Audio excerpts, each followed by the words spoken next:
अस्सलाम वालेकुम।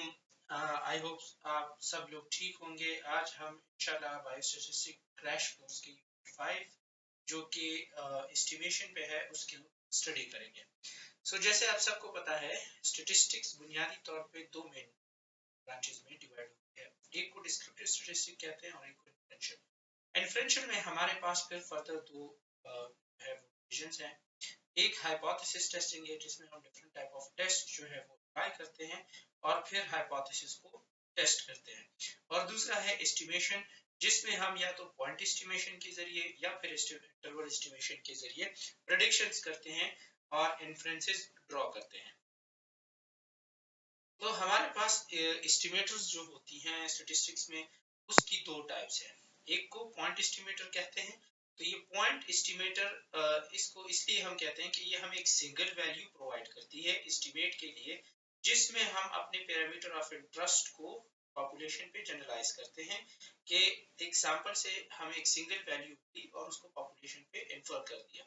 इसको पॉइंट एस्टिमेटर कहते हैं। जबकि इंटरवल एस्टिमेटर जो है ये हमें एक रेंज देती है जिसकी एक लोअर लिमिट होती है, एक अपर लिमिट होती है।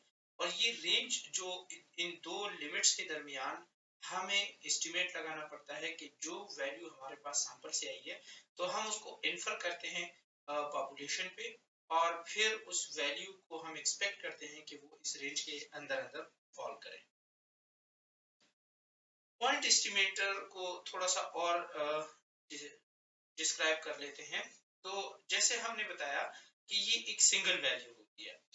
यहाँ पे भी मेंशन है कि point estimate of population parameter is a sample statistic computed from random sample drawn from population under study.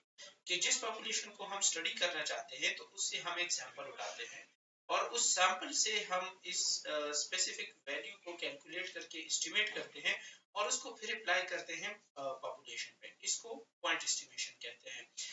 हमारे पास पॉइंट एस्टिमेशन में जो दो इम्पोर्टेंट चीजें हैं, वो हमारे पास इसकी जो मीन वैल्यू है और इसका जो स्टैंडर्ड डिविएशन है, जो कि हम म्यू और सिग्मा से डिनोट करते हैं, जो यहाँ आपको नजर भी आ रहा है। ये बुनियादी तौर पे बहुत इंपॉर्टेंट है एस्टिमेशन। ये मीन की वैल्यू है और ये स्टैंडर्ड डिविएशन की वैल्यू है। तो सैंपल मीन जो है ये बेसिकली एक ऐसी वैल्यू है जो कि सैंपल टू सैंपल वेरी करती है। अगर हम एक ही पॉपुलेशन से डिफरेंट सैंपल उठाएं तो हर सैंपल की अपनी अलग जो है वो सैंपल मीन की वैल्यू होगी। अगर एक एक्सपेरिमेंट करने वाला जो है वो एक एक्सपेरिमेंट को मल्टीपल टाइम रिपीट करे तो उसके पास एक रेंज ऑफ सैंपल मीन्स आएंगे और जो है उसमें हर वो जो रेंज ऑफ सैंपल मीन्स आते हैं उसमें किसी पे भी अगर वो एस्टिमेट लगाता है पॉपुलेशन के ऊपर तो ये ठीक रहेगा, क्योंकि वो उसी पॉपुलेशन से उसी सैंपल को सेलेक्ट करता है और फिर उस सैंपल मीन से जो है वो एस्टिमेट करता है पॉपुलेशन। जो पॉइंट एस्टिमेटर है ये एक सिंबल नंबर होता है और यहाँ पे सवाल ये पैदा होता है कि how much uncertainty is associated with the point estimate of a population. क्योंकि एक सिंगल वैल्यू कितने हद तक ठीक हो सकती है पॉपुलेशन पैरामीटर पे जब हम उसको जनरलाइज करते हैं, ये एक क्वेश्चन मार्क है। तो जो पॉइंट एस्टिमेट मेथड है ये it fails to indicate how close the estimate is to the population parameter.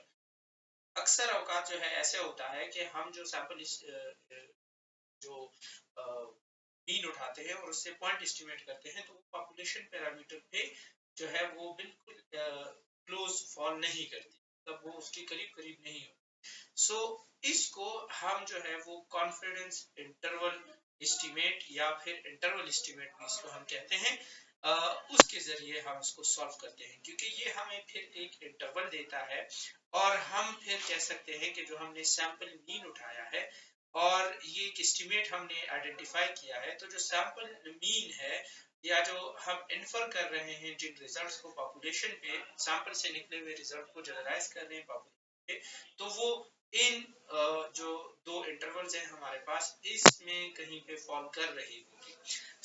इसको कहते हैं इंटरवल एस्टिमेट और इसी को भी कहते हैं कि जो हमारे पास ये इंटरवल्स आ रहे होते हैं जिसमें हम एस्टिमेट लगाते हैं, इसको हम कहते हैं कॉन्फिडेंस इंटरवल, क्योंकि ये जो इंटरवल है यहाँ से जो शुरू होता है और यहाँ तक होता है, ये बुनियादी तौर पे वो एक ऐसा इंटरवल है जो कि हमें कॉन्फिडेंस प्रोवाइड करता है कि हमारी जो एक्सपेक्टेड वैल्यू है जो हमने इन्फर की हुई है वो इस रेंज के दरमियान फॉल कर रही होगी।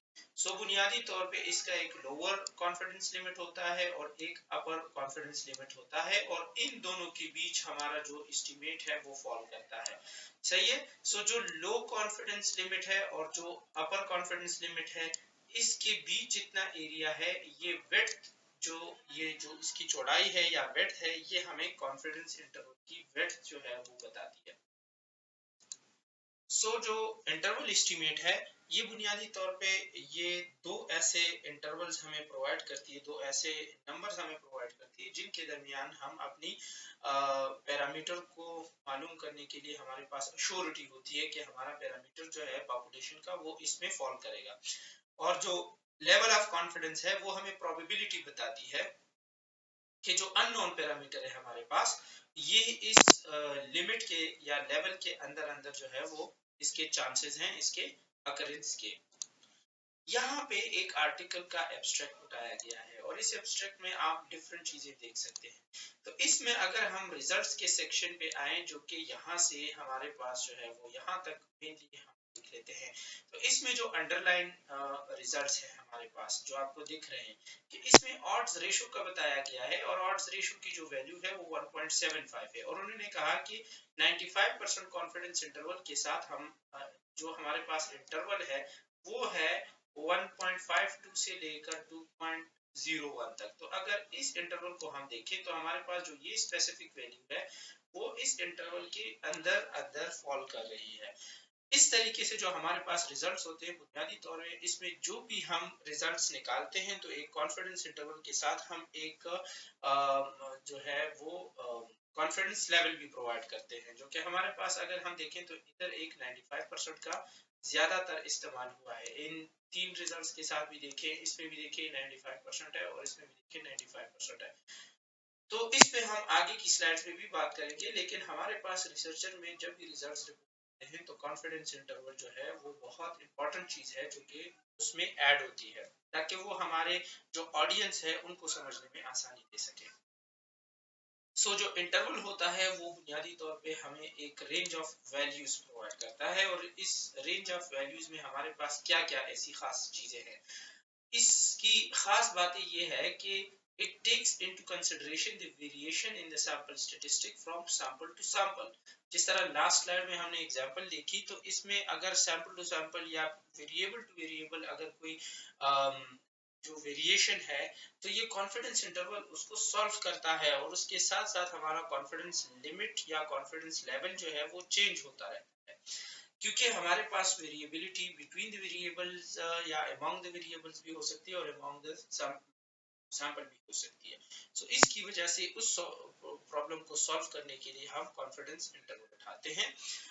लेकिन हमारे पास जो आपने देखा कि हर रिजल्ट्स के साथ उसका अपना कॉन्फिडेंस इंटरवल बताया, तो वो एक सैंपल से ही रिप्रेजेंट कर रहा है, इसीलिए हर सैंपल का अपना जो या वेरिएबल जो हम काउंट कर रहे हैं तो उसका अपना एक स्पेसिफिक कॉन्फिडेंस इंटरवल होगा जिसके अंदर अंदर हम अपनी वैल्यू को एक्सपेक्ट करेंगे, और ये हमें वैल्यू या इंफॉर्मेशन प्रोवाइड करता है about the closeness to unknown population parameter, क्योंकि पॉपुलेशन पैरामीटर्स तो हमें मालूम नहीं होते, हम तो सैंपल के स्टैटिस्टिक्स के बेस पे बात करते हैं, तो ये हमें उन सैंपल स्टैटिस्टिक के बेस पे पॉपुलेशन पैरामीटर के करीब फॉल होने के बारे में इंफॉर्मेशन प्रोवाइड करता है।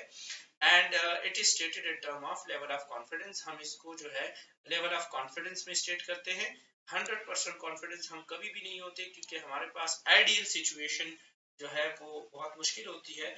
अक्सर जब हम एस्टिमेशन करते हैं, अक्सर नहीं बल्कि हमेशा क्या, जब हम एस्टिमेशन करते हैं तो वी आर नॉट 100% श्योर, बल्कि उसमें हम कुछ रूम छोड़ते हैं for the chance of error. हमारे पास इसका जनरल फार्मूला है कि point estimate plus minus critical value multiply by standard error, ये इसका जनरल फार्मूला है। कॉन्फिडेंस इंटरवल एस्टिमेशन के लिए हमारे पास जो पॉपुलेशन मीन होता है, जब भी हमारे पास स्टैंडर्ड डिविएशन नॉन हो, when population mean, when standard deviation is known, तो हमारे पास जो है वो जो कॉन्फिडेंस इंटरवल होता है उसके लिए हमारे पास कुछ अजम्पशंस है और उन अजम्पशंस में ये तीन स्टेट किए गए हैं कि हमारे पास पॉपुलेशन स्टैंडर्ड डिवीजन अननोन हो, पॉपुलेशन हमारे पास नॉर्मली डिस्ट्रीब्यूटेड हो और हमारे पास जो है वो अगर वो पॉपुलेशन नॉर्मली डिस्ट्रीब्यूशन का हमें पता नहीं है तो हमारे पास सैंपल साइज जो है वो लार्ज होना चाहिए। इसीलिए कॉन्फिडेंस इंटरवल एस्टिमेशन के लिए हमारे पास फार्मूला स्लाइड में भी आपको दिया गया है कि x bar plus minus z alpha by 2 into n. ये जो z है वो बिल्कुल बुनियादी तौर पे नॉर्मल डिस्ट्रीब्यूशन और उसकी जो क्रिटिकल वैल्यू होती है प्रोबेबिलिटी की ये रिप्रेजेंट करती है। चूंकि ये प्लस माइनस का वर्ड इस्तेमाल हुआ है तो इसका मतलब जो z की वैल्यू है ये मीन के राइट साइड और लेफ्ट साइड दोनों पे फॉल कर रही है। इस वजह से जब हम दोनों की बात करते हैं तो हम इसको अल्फा बाई 2 भी कंसिडर करते हैं। इसकी डिटेल मैं आपको नेक्स्ट स्लाइड में बताऊंगा। ये स्लाइड जो आपको नजर आ रही है इसमें वही एम्पेरिकल रूल जो है बताया गया है और इस एम्पेरिकल रूल में हमारे पास जो हमने बताया था कि first second standard third standard deviation में हमारे पास 68%, 95% और 99% वैल्यूज जो है वो फॉल करती है। इसीलिए अगर इस स्लाइड में हम देखें तो हमारे पास जो जी की नॉर्मल डिस्ट्रीब्यूशन आपको नजर आ रही होगी। अब इस नॉर्मल डिस्ट्रीब्यूशन में जो ये शेडेड एरिया है यहाँ से यहाँ तक ये पूरा एरिया जो है ये बुनियादी तौर पे अगर मैं इसको कवर कर लूं इस रेड रेक्टेंगल में तो आप देख सकेंगे कि ये वो एरिया है जिसपे हम कॉन्फिडेंट है कि हमारा जो सैंपल स्टेटिस्टिक है वो पॉपुलेशन पैरामीटर के अंदर फॉल कर रहा है। जबकि हमारा ये इस जी वैल्यू या क्रिटिकल वैल्यू से जो बाहर का एरिया है ये वाला और ये वाला ये वो एरिया है जहां पे हम एरर हमारे पास आ सकता है कि ये वैल्यू हमारे कॉन्फिडेंस लिमिट के बाहर अगर फॉल करेगी तो ये इतना रूम इसके लिए अवेलेबल है। इसीलिए हम इसमें प्रोबेबिलिटी के बेस पे बात करते हैं और आपको पता है कि प्रोबेबिलिटी 0 to 1 होती है। जब भी हम कॉन्फिडेंस इंटरवल की बात करते हैं हमारे पास कॉन्फिडेंस इंटरवल अगर हम इस्तेमाल करते हैं तो आप देखिए 1 माइनस अल्फा, तो अल्फा की वैल्यू अगर हम 5% ले लें तो 0.05 ले लें तो आपके पास 1 माइनस अल्फा की वैल्यू बन जाएगी 0.95 और अल्फा की वैल्यू चूंकि हमने 0.05 ली है तो जब हम दोनों साइड्स को जो है काउंट करते हैं अल्फा को हम 2 पे डिवाइड कर लेते हैं और जब 2 पे डिवाइड कर लेते हैं तो ऑन ईच साइड हमारे पास 0.025 की वैल्यू फॉल करती है। इसीलिए हमारे पास जो z का जो कॉन्फिडेंस इंटरवल अगर हम 95% ले लें तो हमारे पास क्रिटिकल वैल्यूज जो है लेफ्ट साइड पे -1.96 आएगी और राइट साइड पे +1.96 आएगी। यहाँ पे आप स्टैंडर्ड नॉर्मल डिस्ट्रीब्यूशन का टेबल देख सकते हैं जिसमें 1 से लेकर 0.00 से लेकर 3.00 तक की वैल्यू दी गई है। आप यहाँ से जो z कैलकुलेटेड वैल्यू है उसके अगेंस्ट आप z टेबुलेटेड वैल्यू मालूम कर सकते हैं। तो जो कॉन्फिडेंस इंटरवल है अब इसका फार्मूला हम इस्तेमाल करते हैं एम्पेरिकल रूल के हिसाब से। हमें पता है कि confidence interval x bar plus minus जी जो अल्फा बाई 2 होता है, ठीक है।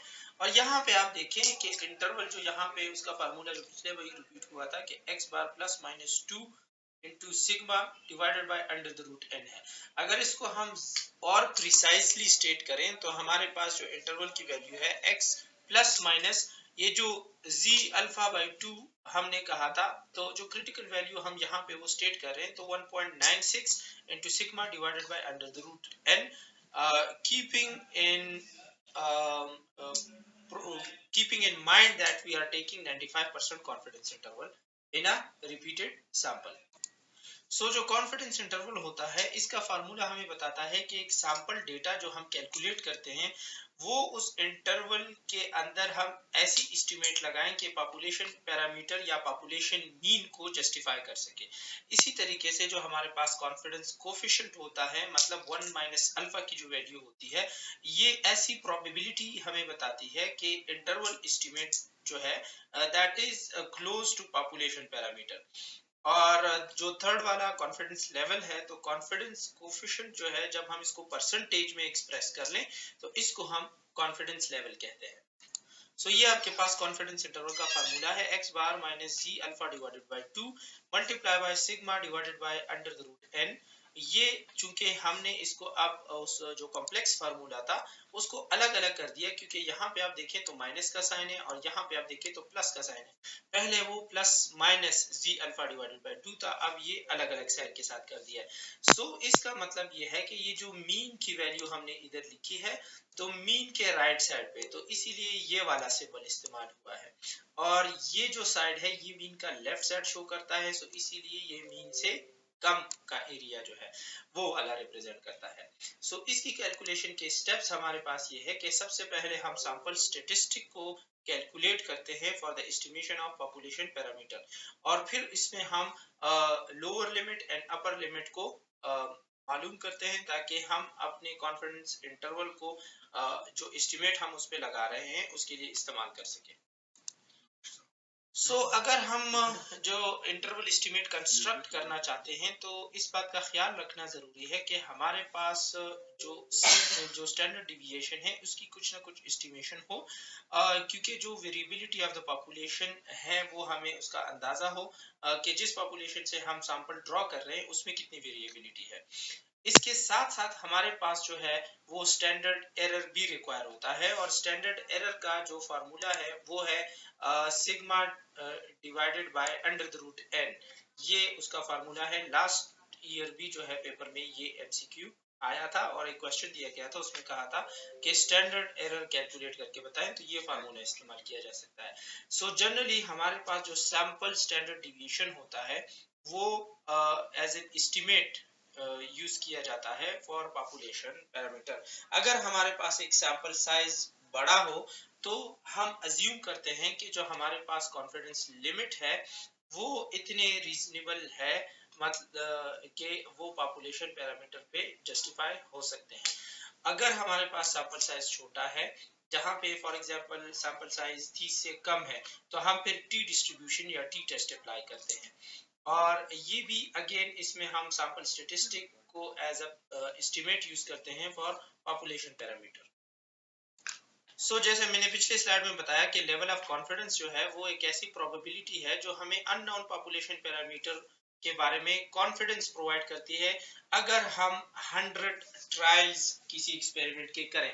फॉर एग्जांपल चूंकि हम 100 ट्रायल्स कर रहे हैं तो आपको पता है कि जो प्रोबेबिलिटी होती है उसकी वैल्यू 0 से लेकर 1 तक की होती है। हम कॉन्फिडेंस लेवल को या लेवल ऑफ कॉन्फिडेंस ये एक ही चीज है, इसको हम डिनोट करते हैं 1 माइनस अल्फा से। और ये देखें कि आपको जो पैरेंथेसिस है इससे बाहर जो परसेंटेज का साइन है वो नजर आ रहा होगा। हमारे पास हम डिफरेंट लेवल ऑफ कॉन्फिडेंस लेते हैं, फॉर एग्जांपल 90%, 95% और 99%। जो हमारे पास अल्फा है वो प्रोबेबिलिटी हमें बताती है कि the parameter is not with in the interval in 100 trials. ये हमें वो अपने हमारे 100 ट्रायल्स के अंदर अंदर जो प्रोबेबिलिटीज होती है उससे बाहर की हमें प्रोबेबिलिटीज बताती है। फॉर एग्जांपल अगर हम 100 बार ट्राई करें और हर एलिमेंट या हर हमारे जो इवेंट्स है उसकी प्रोबेबिलिटी 100 ट्रायल के अंदर आ रही है, जो अल्फा की वैल्यू है ये हमें बताती है कि कुछ इवेंट्स ऐसे हैं कि ये इन 100 ट्रायल से बाहर फॉल कर रहे हैं। इसीलिए इसको हम 1 माइनस अल्फा से रिप्रेजेंट करते हैं। जब भी हम कॉन्फिडेंस लेवल को सेलेक्ट करते हैं तो हमारे पास कोई आइडियल कॉन्फिडेंस लेवल जो है वो तमाम सिचुएशन के लिए ऐसा नहीं है कि वो हर जगह एप्लीकेबल हो सके। इसीलिए हम सिचुएशन टू सिचुएशन जो है अपना कॉन्फिडेंस लेवल सेलेक्ट करते हैं। अगर तो हमारे पास कॉन्फिडेंस लेवल ज्यादा है तो हमारे पास ये सर्टेनिटी होती है कि जो इंटरवल एस्टिमेट हम लगा रहे हैं तो एक्चुअली वो जो इंटरवल एस्टिमेट है उसके अंदर वो मीन फॉल भी कर रहा है। लेकिन हमारे पास ये है कि अगर तो हम फिर इस कॉन्फिडेंस लेवल को कम करते हैं तो हमारे पास जो प्रोबेबिलिटी होती है कि इसमें वो एस्टिमेट जो है वो फॉल तो कर रहा है लेकिन वो जो कॉन्फिडेंस है उसका लेवल हमारे पास कम हो जाएगा। Smaller confidence level for example 80% या 90% जो हम लेते हैं तो ये हमारे पास जो है वो एस्टिमेट की जो प्रोबेबिलिटी होती है उसमें गलती का मार्जिन तो कम कर देती है, लेकिन इसमें ये चांस होता है कि हमारा जो पॉपुलेशन का जो पैरामीटर है उसके चांसेस बढ़ जाते हैं कि वो उन कॉन्फिडेंस इंटरवल से या जो हमारा एस्टिमेटेड एरिया होता है उससे बाहर फॉल करे। सो ट्रेडिशनली हमारे पास जब भी कॉन्फिडेंस इंटरवल स्टेट नहीं किया गया होता तो वी टेक 95% कॉन्फिडेंस इंटरवल या confidence level by default we take it as a 95%। हमारे पास कॉमनली यूज्ड जो वैल्यूज होती हैं जी अल्फा बाय 2 की, तो उसमें कुछ आपको इस टेबल में दिखाई दी गई होंगी और इसमें आपको जो मैं सजेस्ट करूंगा कि आपने कौन सी वैल्यूज को जो है वो याद करना है। ज्यादातर हमारे पास एग्जामिनेशन में ये वाली वैल्यूज इस्तेमाल होती है इन कॉन्फिडेंस लेवल के लिए। अगर हमारे पास एक कॉन्फिडेंस लेवल जो है हम 90% लेते हैं तो जी अल्फा बाय 2 जो है हमारे पास 1.645 होगा। अगर 95% लेते हैं तो 1.96 होगा और अगर 99% लेते हैं तो 2.575 जो है इसका जी अल्फा बाय 2 या जो कॉन्फिडेंस लेवल की वैल्यू है वो आएगी। इसी तरीके से इसकी इंटरप्रिटेशन भी बहुत ज़रूरी होती है क्योंकि जब भी हम कॉन्फिडेंस इंटरवल सेलेक्ट करते हैं तो उसमें जब सैंपल साइज रिपीटेडली हम वो एन उसको रिप्रेजेंट करते हैं फार्मूला में, हमारे पास वो शो कर रहा है कि उसके जो ट्रायल्स हैं वो कितना हम उसमें मेक श्योर हो रहे हैं कि हमारे पास पॉपुलेशन पैरामीटर में वो फॉल हो। We would expect the population mean to fall within the interval of 95% when we take it 95% confidence level. तो हमें ये कंफर्म होना चाहिए कि जो हमारा पॉपुलेशन पैरामीटर है तो वो उसी के अंदर अंदर फॉल करे, उससे बाहर फॉल ना करे। तो उसकी इंटरप्रिटेशन बहुत लाजमी होती है और हम आगे की एग्जांपल में इसकी इंटरप्रिटेशन स्टेट भी करेंगे। हम जो है वो हमें इस बात की श्योरिटी होनी चाहिए कि हमारे पास अगर हम अपर एंड लोअर लिमिट वो सेलेक्ट कर ले कॉन्फिडेंस इंटरवल में, हमें ये कॉन्फिडेंस होना चाहिए कि अगर एक सैंपल हम बार बार रिपीटेडली उसको दे और हम इसमें इंटरवल्स कंस्ट्रक्ट करें तो हर बार जितनी बार भी हम इंटरवल कंस्ट्रक्ट कर रहे हैं वी वुड एक्सपेक्ट दैट कि पॉपुलेशन मीन जो है वो उसी इंटरवल के अंदर अंदर फॉल करे।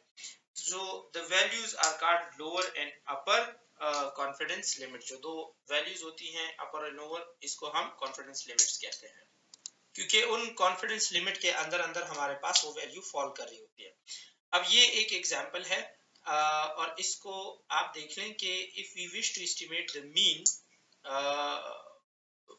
VO2 uptake for a population of joggers based on a random sample of 100 joggers, we could use 95% confidence interval for the population mean।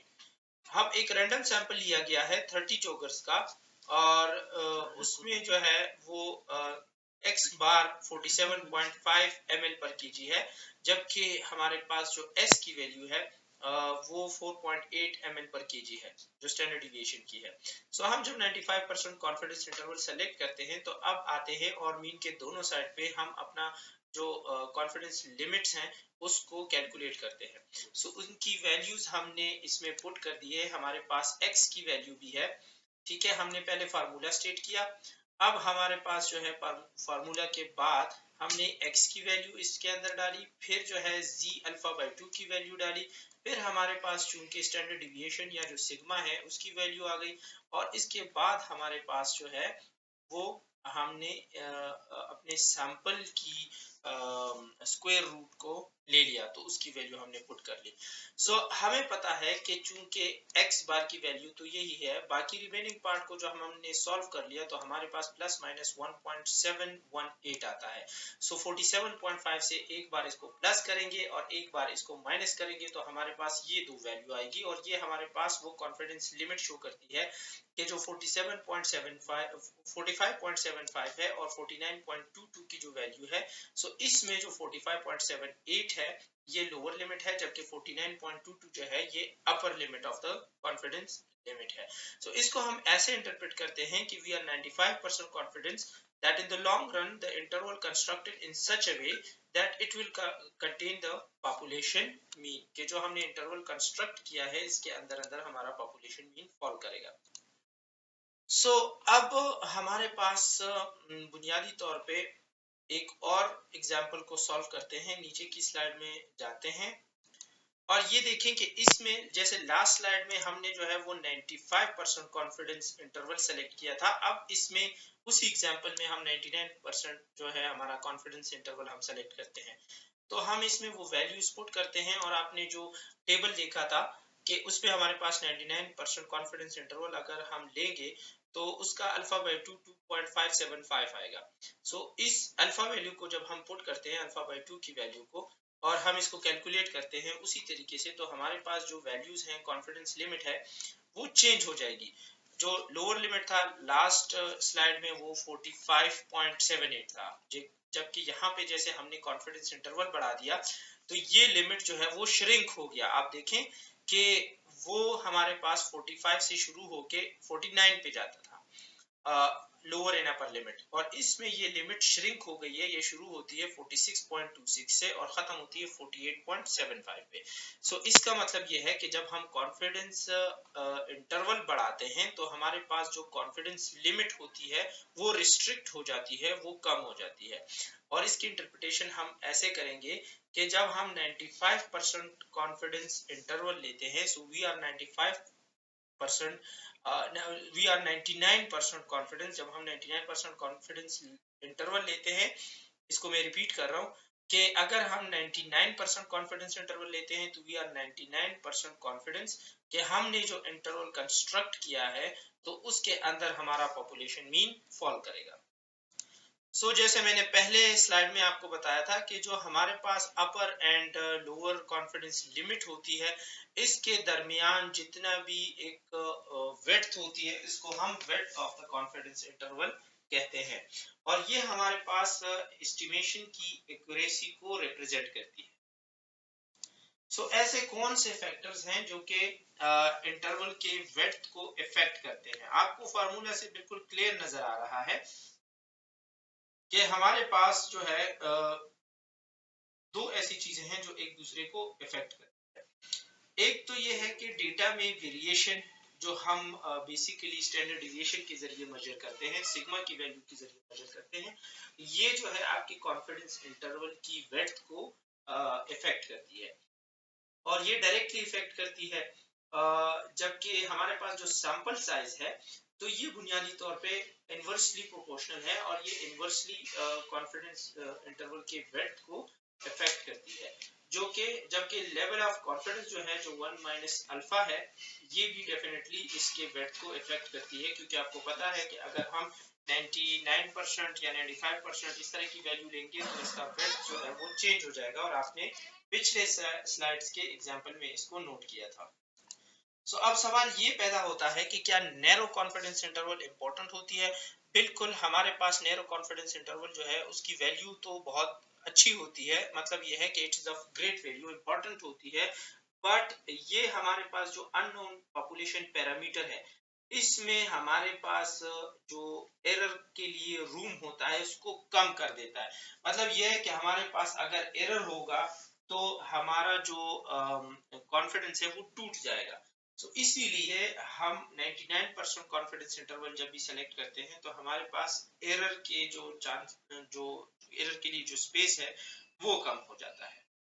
और इसको हम नैरो कैसे कर सकते हैं कि अगर हम सैंपल साइज को बढ़ाएं या अगर हम कॉन्फिडेंस लेवल को कम कर दें, या फिर जो है हमारे पास जो वेरिएबिलिटी की सोर्सेज हैं, मतलब ये है कि जो स्टैंडर्ड डिविएशन ऑब्जर्वेशन में आई है तो उसको हम कम कर दें, तो हम कॉन्फिडेंस इंटरवल के जो हमारे पास वो है विड्थ है उसको नैरो कर सकते हैं। इंटरवल एस्टिमेट्स के लिए हमारे पास कुछ इंपॉर्टेंट अजम्पशंस होती हैं और इसमें यह है कि population is approximately normally distributed होना चाहिए, हम एज्यूम करते हैं। दूसरा यह है कि सैंपल जो है वो रैंडमली सेलेक्ट हो पॉपुलेशन से, सैंपल साइज इतना सफिशिएंट हो कि हम कॉन्फिडेंस लिमिट को ड्रॉ कर सके, और जो पॉपुलेशन स्टैंडर्ड डिविएशन होती है वो नाउन हो, या फिर अगर स्टैंडर्ड डेविएशन जो सैंपल की स्टैंडर्ड डेविएशन होती है वो as a good estimate of population standard deviation इस्तेमाल हो सके। और इसके साथ साथ selection of a confidence level जो है ये एक आर्बिट्ररी प्रोसेस है। मतलब ये रिसर्चर या जो कैलकुलेशन और एनालिसिस करने वाला बंदा है उसकी विश पे भी डिपेंड करता है। As a result interval estimate जो है ये प्रिसाइज नहीं होती, but these are the estimates और अप्रोक्सीमेशंस।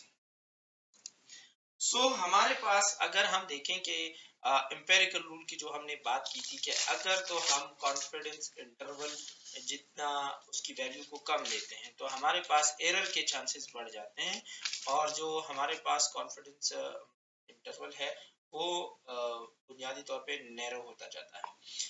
हमारे पास अगर हम देखें 99% में हमारे पास वाइडर कॉन्फिडेंस इंटरवल होता है, जबकि इसमें एरर के चांसेस या एरर का के लिए जो रूम होता है वो कम हो जाता है, लेकिन बाय डिफॉल्ट हम 95% कॉन्फिडेंस लेवल का इस्तेमाल करते हैं। आज के लिए ये लेक्चर था क्रैश कोर्स का। अगर कोई क्वेश्चन है, कोई कंफ्यूजन है तो आप क्वेश्चन कर सकते हैं। Thank you very much and see you in the next lecture.